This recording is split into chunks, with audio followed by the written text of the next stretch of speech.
আমি একবার আল্লামা জুবায়ের আহমেদ আনসারী হুজুরের বয়ানে শুনছিলাম, এক লোক একবার কবরস্থানের পাশ দিয়ে হেঁটে যাচ্ছে।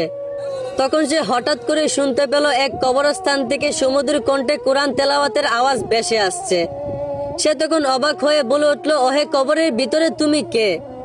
কবরের ভিতর থেকে তখন এক লোক বলে উঠল, ওহে মানুষ, আমি তোমার মতোই একজন মানুষ, তবে আমি বহু বছর আগে মারা গিয়েছি, কবরে অবস্থান করতেছি।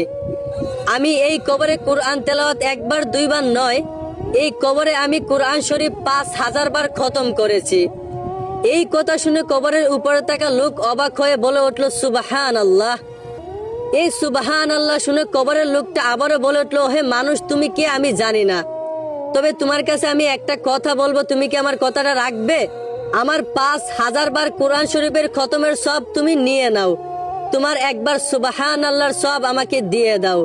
এই কথা শুনে কবরের উপরে থাকা লোক অবাক হয়ে বলে উঠল, ওহে কবরবাসী, তুমি কেন তোমার 5000 বার কোরআন শরীফের খতমের সব আমাকে দিয়ে দিতে চাও? আর কেনই বা আমার একবার সুবহান আল্লাহর সব তুমি নিয়ে যেতে চাও?